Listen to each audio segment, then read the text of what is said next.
G'day guys, MFWest here, and we are back with another video. It's been a fucking hot minute. I know I made the comeback video and stuff, but finally pumping out some content for you guys. I literally expansion launched, content was happening, and then I fucking got COVID and I was coughing my lungs out. I just did not feel like making content, but I did record some stuff, and I want to give you guys quality content, quality in the sense that it is good informational content, and this is the first of many. So we have a plus 10 Arakara, which is going to 2 chest. It's nothing crazy, but it's Unholy content. It's my bread and butter. It's commentary. You guys can get in the head of what it's like to play Unholy in the key, what kind of cooldowns I'm looking out for, the route, and just little tips and tricks you can do on different mobs that you can control as Unholy. So, gear-wise, we are 622.94 with 4-piece. We have a sack on heroic track. We have a normal transmitter, and we've crafted weapon as well as a ring. The ring is shit. I don't know why I did that. In terms of gear, the weak link, probably the belt. I have a champ track crit haste belt. Don't ask me why. Our best belt is from the catalyst. By putting in a piece of loot into the catalyst and like using the catalyst on it, it will turn it into a haste mastery piece of loot. So keep that in mind. But yeah, 24% mastery, 51% haste. 51% mastery, 24% haste, and our crit's a bit low. Now for keys, I would recommend getting probably like 20 to 22% haste, and then getting a lot more crit in your gear. But yeah, this is pretty much my raid setup. Now, in terms of what I'm actually going to run here for this dungeon, I have this kind of like hybrid disease build that I'm really liking. It's so there's no bursting swords, okay? And I think this build is extremely pug friendly. When I say pug friendly, you don't need your tank to pull mobs into a spot and hold them there, so you can put down D&D and burst wounds. Like, this is a build that your tank's going to move the mobs along, and you can just spam epidemic. Like, wounds are not a massive issue. You have no Vile Contagion, you have no bursting swords, so you don't do damage via wounds. It's mostly diseases, and as you're going to see, it actually pumps. I think it's also quite strong in dungeons where there's low pull counts.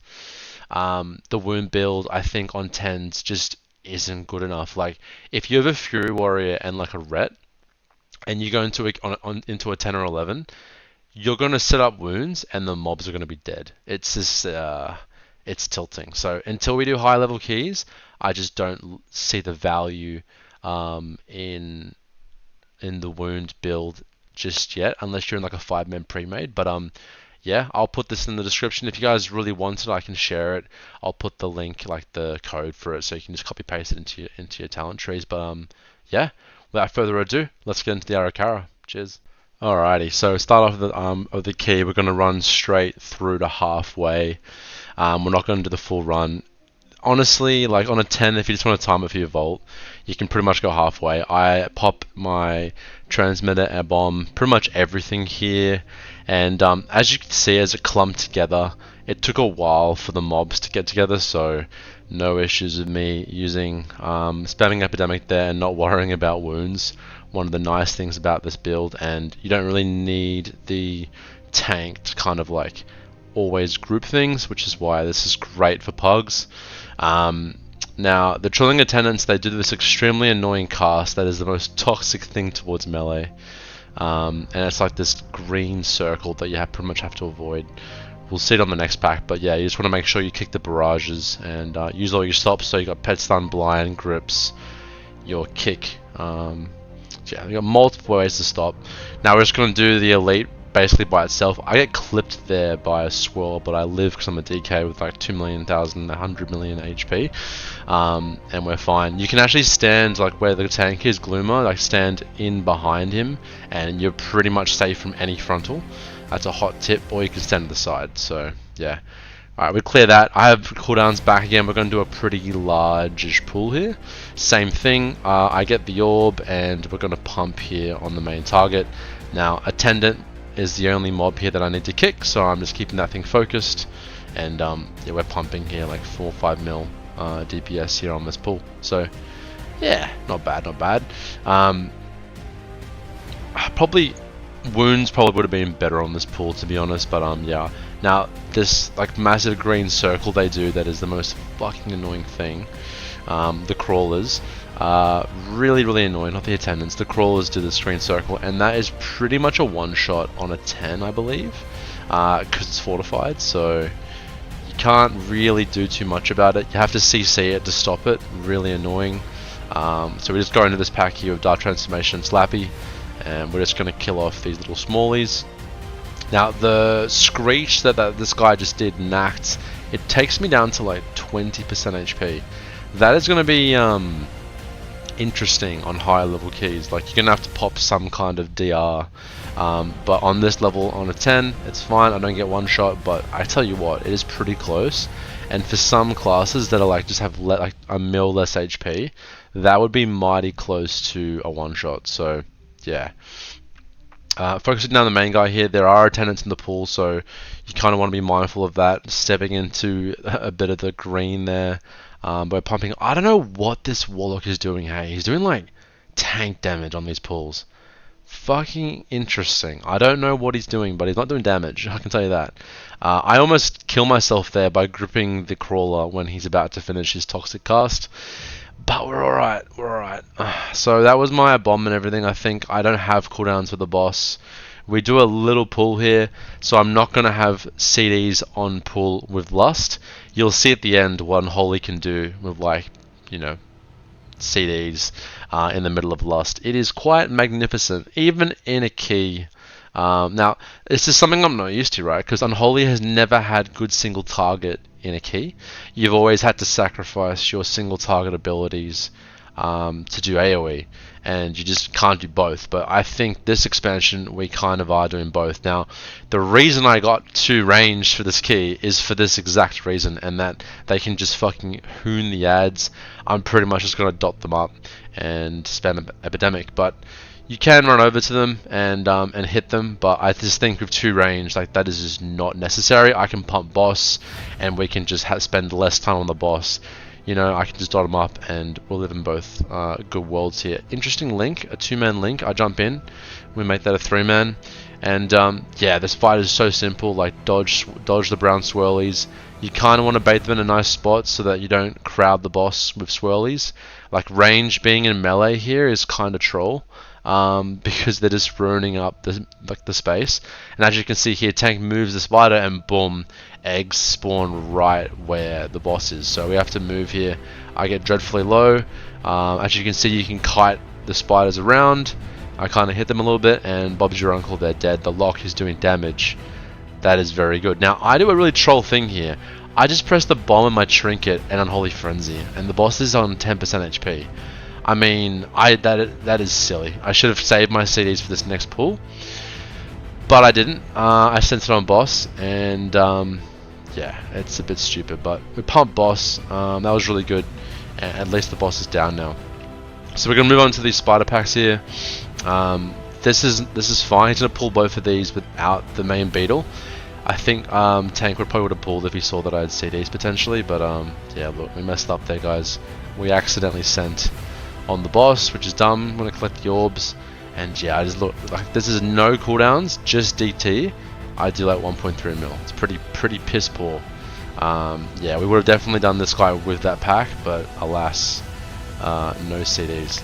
Now this stupid hulking Bloodguard, he has like a 50% reduced damage to other mobs around him. Aura, disgusting. So you always want to be cleaving off him and keeping the attendants or the web mages focused for kicks, especially on the volleys. The volleys can seriously hurt, so always killing the Bloodguard, prioring damage on him, and just make sure the web mages never ever shoot out the volleys.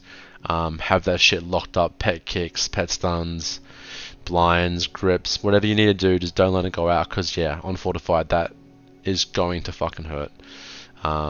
Yeah, we're taking it pretty easy. We're not doing like insane MDI pulls, because as you're gonna see towards the end of this key, like you're seeing right now, like we're not doing crazy pulls, and we are fucking fine on time. Like we're gonna 2-chest this key just from playing it normally. There's no need to go overboard with it. you might save a couple minutes, but deaths now are just so bad. Like 15 seconds of death, almost more than a minute for a full wipe is just like atrocious. So we pop cooldowns here. We get a little bit of a big pull here. Nothing too crazy, and we're gonna nuke all this before we pull the big guy. And this pack should just melt as it does. Now it's just down 2 targets. Yeah, it's quite nice. Getting a lot of sudden doom proc, so spawning a lot of Magus as I proc that on my wound target, and we're chilling. So yeah, pretty much like not ideal for Unholy here, like with the mob count. We're just doing like 4 to 5 mob pulls. But you know, we're just taking it easy. There's no need to like go overboard with the pulls. I feel like a lot of pugs end up doing that, where they'll just kind of like go overboard with it and pull like 2 blood guards, and it's like, why? Honestly, maybe on like high level keys when you want to save time, but I just think time is never an issue in this dungeon. You have too much of it. Now the stag shells, just make sure they never cast their alarm. You have like so many stops between every class, so like really they shouldn't be getting their cast off, and like if it's really bad, just grip them and you'll be fine.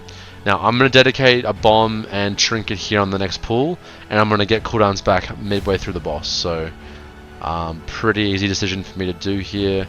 D&D down, and we're just cleaving off the big bloke, and these little mobs around him will die so fast. So yeah, very easy. Straightforward, dodge the frontal, and we're chilling. I'm on to the next second boss, and we're like got 11 minutes to kill this whole dungeon. Like, it's absolutely crazy. Alright, so we pull this guy with absolutely no CDs. This fight is so freaking easy. Every time he puts out a dot called Infestation, as you can see that the Warlock just got it. I'm gonna, like, basically, this healer loves me, man. I press AMS on every single Infestation on me. So there, on me, AMS. It eats my AMS.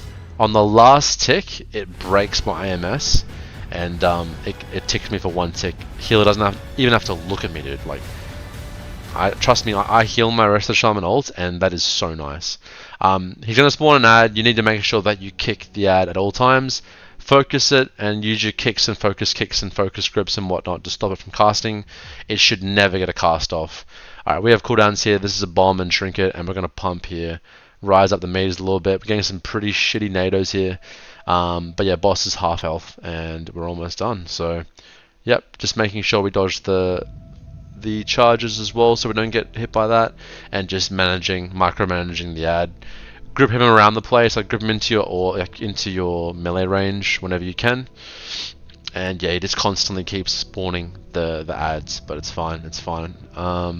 And yeah, honestly, it's a pretty underwhelming fight. I think the dot on like high level keys will seriously truck, and like if you're a class that just doesn't have a way to deal with it, it's kind of unhealable. But it's yeah, it's a pretty hurdy-gurdy dot. But yeah, we're in execute range, so we're pressing Soul Reaper a lot here. I wish I could show you guys how much damage Soul Reaper does here, but Infestation on me. Now look, this is the dot on me without any AMS because of the overlap, and it wasn't that bad. So hey. And then we're just going to kill this guy off with Soul Reaper and Bob's your uncle. Down he goes. Pretty easy boss. Like these bosses, the first boss was definitely way more scary with things that can go wrong. 800k is not bad. Decent damage.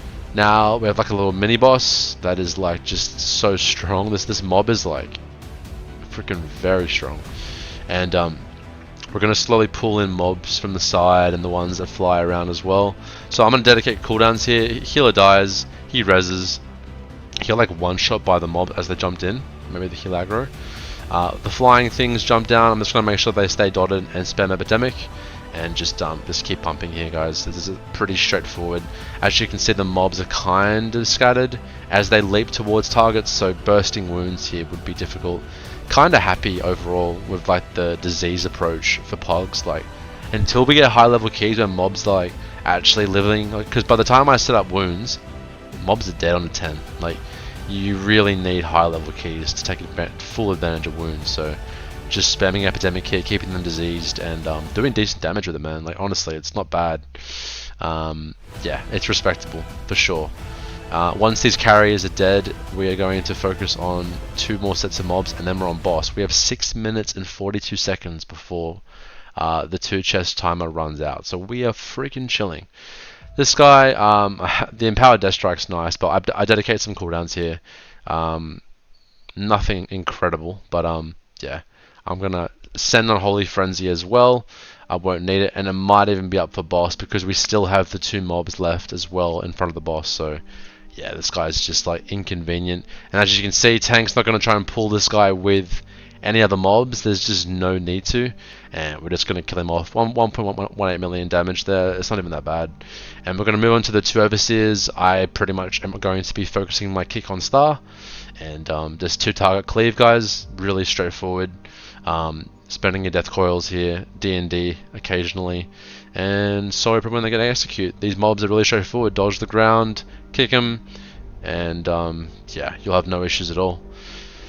Boss is going to be fun. I reckon this boss can be difficult. I swear, like, first boss is just as difficult, but yeah, people dread this boss because it requires some kind of, like, you know, CC, mobility, and movement and awareness.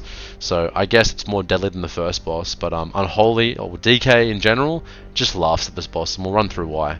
Alright, so we're going to get lustier on pull. Let's check how far we rise here, guys. A bomb, trinket, every cooldown we have here. Let's watch the rise, guys. 1.13, 1.77. We're pumping, we're getting a sudden doom procs out the wazoo. 2.24 million. We're still going. As long as you're getting sudden doom procs, we are pumping. 2.34, and we begin to slow down here. Big damn from Unholy.